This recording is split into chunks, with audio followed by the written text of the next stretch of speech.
fan la ba ñu fal ko mais ñun la ba ñu fal leen man la ba ñu fal ko mais ñun la ba ñu fal leen politique fay salte réew mi jaxle nañu politique fay salte réew mi jombi nañu ndeysaan tey fay salte laa leen andil mënu ma ko sax yeggali parce que j'ai commencé la composition de ce morceau et il faut être bref et très rapide parce que tey les opposants ont commencé à parler et ça fait 2 jours 3 jours que je vous avertis. Il fallait être solidaire avec nous tous. Il fallait être solidaire depuis le départ. Il fallait être solidaire car on vous avait donné des avertissements en dessous des tables. Il fallait être solidaire. C'est pas le moment. En sacrifiant l'agneau, vous avez oublié de protéger les brebis. Or, la viande de l'agneau est plus douce, donc le système-là ne peut pas sacrifier l'agneau, car le peuple a plus besoin de l'agneau que de la brebis.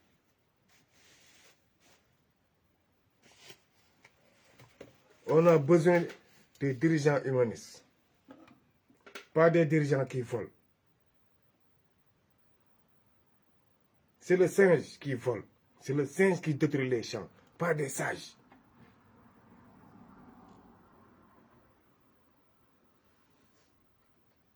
bëgg xeex bañ xeex kookali national bi xew xeex national moo koy faj c'est simple comme bonjour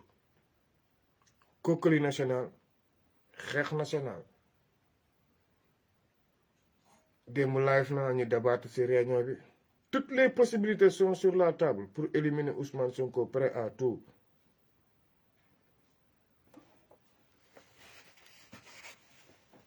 Mais il y a des opposants du système. C'est comme nous l'avons dit, nous sommes dans un nouveau changement, une nouvelle dynamique. Et cette nouvelle dynamique-là, c'est à travers l'homme, par l'homme, pour l'homme, que le monde va changer. Mais le monde-là ne va jamais changer sans vous. Sans man, sans kenen, basuma, bare. Nous avons tous fait l'expérience de ce saut quantique. Je me dis chaque jour, et de cette nécessité vitale à maintenant. Une fois dans notre vie, souvenez-vous, vous étiez un futur né.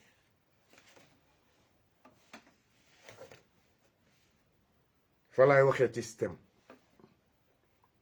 Vous les primo-votants, vous qui devez voter cette année-ci, vous avez l'histoire de la renaissance de votre pays en vos mains, vous la jeunesse.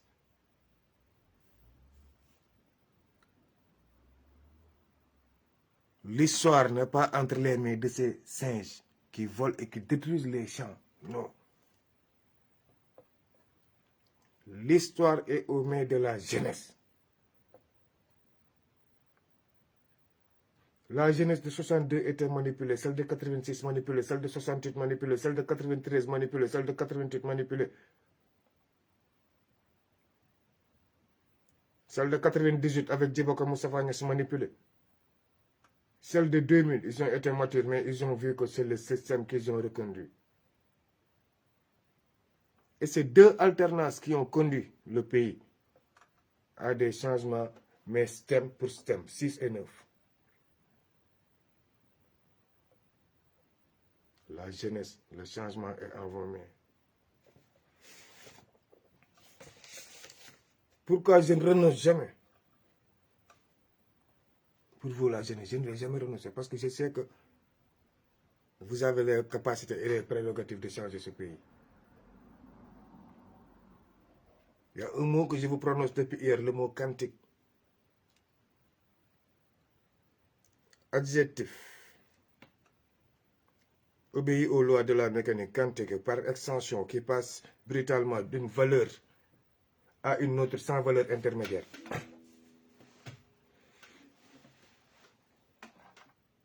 Vous, la jeunesse, vous voulez que Ousmane Sonko, qu'il n'y ait pas d'intermédiaire entre Sonko et Macky Sall. Or, le système avait prévu que Khalifa Sall devait être l'intermédiaire jusqu'en 2029. Et je vous expliquais ça depuis très longtemps. Je vous ai dit que c'était ça le programme. Ça, je l'avais dit, je pense, après 2021, après Adji Sarr, au mois de juillet, quand ils ont montré le dossier terroriste, oui. C'est là que je vous ai fait savoir que ils étaient prévus. Méfiez-vous de Yewwi Askan Wi, parce que Yewwi Askan Wi, il est prévu de mettre Khalifa Sall en avant pour qu'il fasse la transition entre Ousmane Sonko et Macky Sall. Donc, c'est-à-dire entre 2024 et 2029.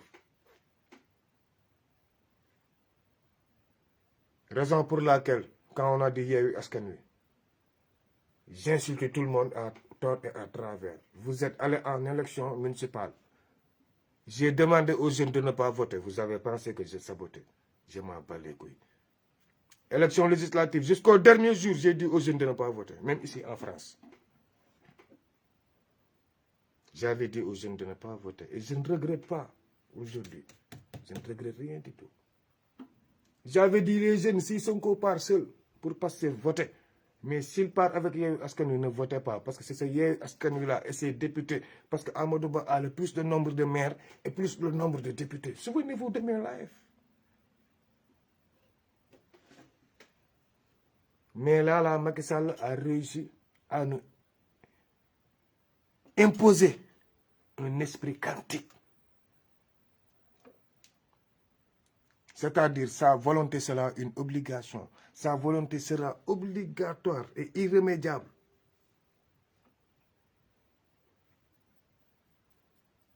Il nous l'a imposé.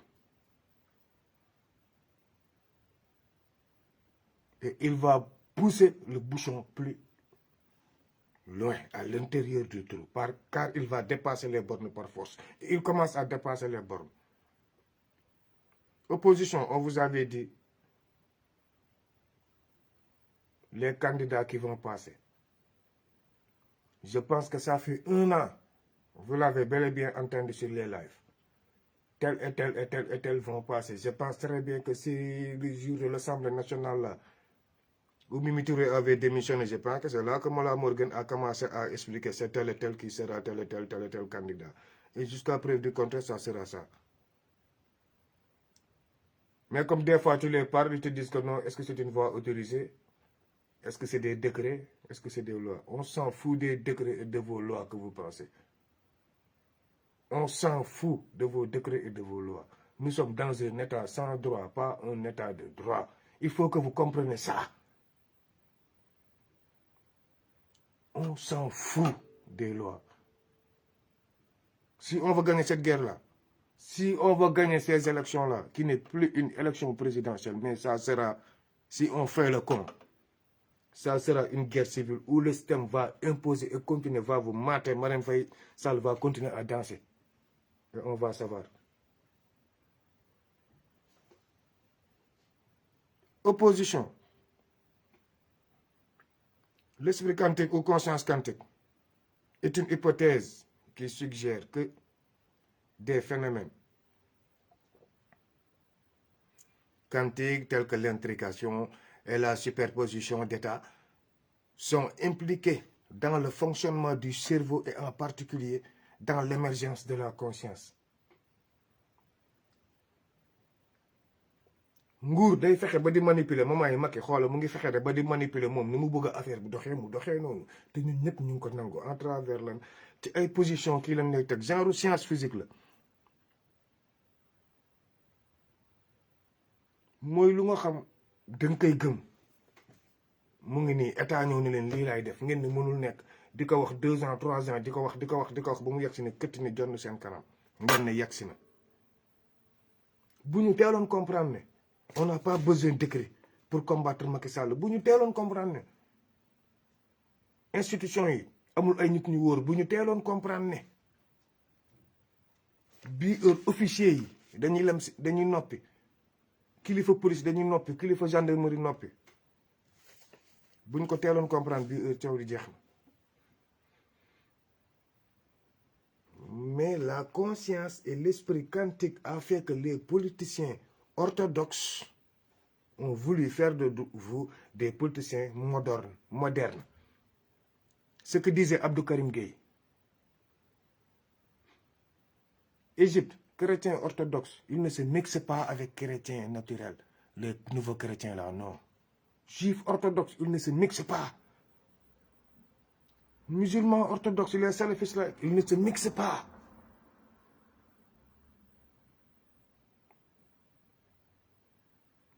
Et comme l'État là veut par force nous imposer l'intermédiaire en prenant Ousmane Sonko comme otage, il faut savoir ce qu'on veut. Dañuy xeex de jour yi mooy ñiroog lu gudd bés yi mooy ñiroog lu yàgg mais métti dañuy xeex te duggoo campagne nag du risque boo xamul la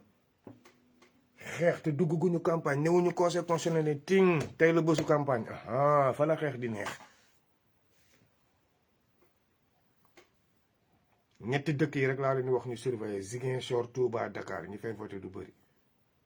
bu dee xeexuñu ba élection ñi fay voté du bëri 18h bu jotee bu soobee yàlla le 25 février boobu yéen patriote xoola njaax leen jaratul sax ngeen di génn xeex sénégalais yaay xeexal seen bopp wala ñu toog continuer li ñuy continuer loolu maa leen ko wax le 18 février le 25 février par force daañu gis nga bu ñu xeexul ba le 25 février par force daañu xeex par force daañu xeex te bu fekkee Sonko ci kaso bi foog xeex bu déterminé de foog xeex boo xam ne dañuy dem sécuriser Mamel foog xeex boo xam ne moom bu ñu laalee Ousmane Sonko kul li fadrin prison war nañ ko dajji képp koy pénitencier daa war a faatu balaa moo mat 6 heures de temps yéen pénitence bu karaw Ousmane Sonko manqué ci lekk la 25 février wala bésu 25 février bu karawam manqué ma xam ne sénégalais yi nag liñ naan kenn boo teew ma soleil mais ñun peuple soleil lañ bu karawam manqué de man de mun naa garanti lu bëri prison yi bëri bu soobee suñu borom le maximum benn Ousmane Sonko bu ñu gaañ blessé kese laa leen wax au minimum y aura 10 pénitenciers yoo xam daañu jël seen bakken seen ruu ci boppam daañu ko jël ruu waxuma sax bakken seen ruu li ñu jël si mu jeex ku nekk dem maa ngi avertir rek moom réunion nañu teg seeni plan loolu ça n'engage que ay plan napp xuppar indi police man je m'en bats les couilles man je pars direct vers l'objectif objectif sujet bi mooy lan défense opposants yi dañuy yéex a jóg xeex te du fii nag lañ koy xeexee pour yàqal ñu de bu leen ñu yàqal yéen la ñu joxul seen parrainage ñun am nañu suñuy parrainage lañ jël jox leen ko yéen te yéen a ñàkk fayda ba ay kilifa toog di leen sàcc di leen xool ci bët ngeen nangu ko dem di wuti waat keroog bi ngeen di wuti waat dañ leen ne bu leen wuti dëggal leen seen bopp bu kenn wuti mais comme ñëpp a bëgg a falu kenn bëggul transition kenn wóoluwul sa morom li yonent bi waxoon bu jëm jamono kenn dootul wóolu kenn fa lañ toll nii kenn wóolootul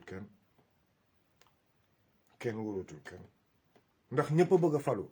imaginons tey opposition bi tey bu ñu defoon tey alternance imaginons tey bu dul woon tey yeewu askan bi kon bii heure obligatoirement ci alternance la ñu nekk parce que ñoom ñëppay ñëw rallier bokk dooloo doon benn bopp mais ñoom dañu dugganteeg Pastef xam ne ndekete Pastef c'est pas politique Pastef c'est quelque chose de partisan gars yi dañu fan Sonko topp ko di ko voter ak yéen ni ngeen di politiquer seen partisans yi c'était diamétralement opposé loolu la gars yi comprendre ci Pastef foogoon ne bu ñu tasee yàqal Pastef yàqal Pastef tas or ce n'était pas ça Pastef esprit la esprit boo xam ci ay égrégore lay doxee te égrégore bi kenn moo koy doxal Sonko parce que nombre 5 la Pastef problème mu égrégore la bu ñu war tawaa ci ñun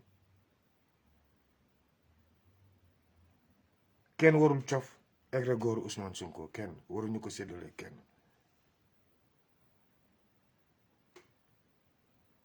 xeex bi dinañu xeex ndax moo d'ordre bi dina jóg mais code 250 Mimi Touré maa ngi gis mu taxaw tey ndeysaan waxi yaay la wax c'est normal mais moom xam na ni lu ma ko wax moo am fichier 2022 moo fi nekk du fichier 2017 dafa jum te fichier 2022 bi sax gars yi li ñuy wekk ci xale yi nee naa la xale moo dul voté xale yu bëri duñu voté même boo leen xëyee dem ci bureau de vote te dara dem nañ jëli seen carte d'identité ngeen toog ku nekk naan ndax Sonko bokk na ndax Sonko bokkul te ñun mu wóor ñu ne élection yi ma maye xoola bu lépp daanu woon daanu bu metti Sénégal teel élection du am mais le 20 janvier daañu leen limal candidat yi ñu ngeen yaakaar ñu bëri dañuy bokk duñu bokk te doo leen si mun dara man yàlla baax na bi mu leen naan Guy Marius Sagna dañ koy wekki Tahirou Sarr day tëb Sonko day tëb boobu du tey Pape Diop am na chance ñëwul boobu du tey ñu ñëw ci benn ministre boo xam ne Aly Ngouille Ndiaye parce que je suis un mauvais tricheur un très mauvais tricheur gis naa Aly Ngouille Ndiaye déplacé wu gaay ay nit lañu soxla ñu jiite ñu ay doomu aadama ay mbindeef yoo xam ne seen réew na leen rey seen réew mi leen gën a loo gis ci àdduna mais Aly Ngouille Ndiaye tey dafa waroon njombale boppam moom ruus am njomb tey fu ñëw di présenté wu président de la république Aly Ngouille Ndiaye dafa waroon am njomb gis nga bëgguma di wax ci nit dugg ci ay détails moo tax nañ dem ci côté professionnel ndax viom ça ne me regarde pas quoi ñu ngi janvier bii daaw ñu ngi non 2023 waaw moo doon ministre xaw ma la amoon fi projet bu rëy gars yi dajale seen fonds yëpp mu nekk fonds bu colossal mooy ci affaire gerte yi ki ñuy jox machine mu ngi fii Suisse ay une quinzaine de machines la ñu waroon andi am na ay doomu mbàkka yu si bokk nay leer sama yi booy ñoo ko piloté mooy sama groupe de combat yi ay ndaanaan dañ da nga xam am na booy yoo xam ils ont quelque chose dans la tête booy yi jóge fii nag dañuy dem investir ñu leen ok dem leen mais budget baa ngi nii temps suñu xaalisu conteneur yeeg yëpp on a tout investi mais xam nga lu Aly Ngouille Ndiaye def ñu ñëw demande 200 000 tonnes Aly Ngouille Ndiaye ne 50 000 lay joxe te 50 000 yi ñun naka lañ koy exploité waa kër Sidi Mbacke yéen doomi Cheikh Sidi Mbacke yi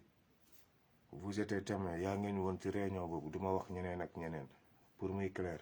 toog bureau Aly Ngouille Ndiaye plus de 4 heures d'horloge projet bi dañ ko établir ba teg ko mu leer laaj ni muy ay doomu Sénégal mu ne leen seen apport ñaata la ñu ne ko mun sur 200 000 ñun 50 000 la ñuy démarrer ñun ñooy andi apport 50 000 tonnes kon mu def 150 000 tonnes bu ñu amoon apport 100 000 tonnes du ñu ñëw ci état Aly Ngouille ne waaw bu ñu ko defee ba pare budget rémunération bi ay ñaata lay doon ñu ne ko bu ñu defee au grand maximum ñun bu ñu defee suñuy libellé récapitulatif yi def leet ba def calcul libellé yi constitutif non constitution bi ñu defee ak lépp ay bénéfice 2 milliards et quelque la woon mais dañ ne Aly Ngouille Ndiaye pour lu piège ne ko bénéfice bi 1 milliard 200 lay doon léegi boo bëggee ñun comme c'est pour un départ te ñooy andi 50 000 tonnes suñu 50 000 tonnes la ñuy démarrer si c'est exploitable yow si nga ñu doo ko jox kon premier 50 000 tonnes bi bu ñu koy séddoo 50-50 lay doon Aly Ngouille Ndiaye du ci dal mu ne ñu sur 1 milliard 200 non sur 1 milliard 200 yéen ñi 6 personnes bàyyi leen rek ñu dóor leen benn 200 millions mu jeex 6 personnes nga war leen jox 200 millions sur 1 milliard 200 ñu négocier ak moom ba ñit 50 millions muy ñaata 300 millions sur 1 milliard 200 kon Aly Ngouille Ndiaye à lui seul moo war a dóor 900 millions yi Aly Ngouille Ndiaye mi tey booy yi na ko du ci dal ay booy très jeune très engagé très mu ne leen kon moom tam projet bi du leen ko delloo c'est simple booy xëpp ci kaani mu ne booy vous êtes trop ambitieux yenn xaalisu gaaw yi boo leen ko bëggee dem leen jaayi trop Aly Ngouille yow en personne yow boo bëggee ma jox la jour bi heure bi jox la feuille de présence bi ba wax rek ma dóor ko ci internet bi mu leer gis nga man lu ma waxantu léegi nee naa leen tollu ngeen foo xam ne ku ci nar a campagne nag ñu sacrifier dama lay rendi yow Aly Ngouille def nga ñu loolu bii heure moo tax toujours ma leen duma wax ci dossier Mimi ndax nekkoon na ministre amul projet bu ma lijjantilul ngeen foog ne dama xëy rek xeexloo xale yi lan laa leen wax bi ma doogee ñëw ci live xale yi foog ngeen liggéey ku ci am dara karkaas sa bopp andil boo ñëwee am naa tuyau demal fi da ngay toog jàkkaarloo ministre def sa exposé mais ministre boo den exposé lu mu lay wax t'es trop ambitieux ñoom prix soo ni prix 50 millions rek lañ lay bëgg a jox même boo dee am revenu am na beneen projet bi revenu 3 milliards et poussière de bénéfice te lépp xam ngeen lan ci tool am mbàkke bu mag samay kilifa ndax man moom foofu laa far pare woon ma jox 8 kilomètres carrés 8 kilomètres carrés rien que pour bay kese autorité nguur gi lii lañ ma wax lii lañ tontu xale yi ba tey on a de sérieux problème fii ak tubaab bi xaalis bi ñu cotisé woon ni yëpp def étude yi financé yëpp Aly Ngouille Ndiaye lii la ñu fayee tey kookoo toog ne moom dafay yërëm jeunesse bi moom c'est un humain ñite na ba war a laajte suñu réew Aly Ngouille Ndiaye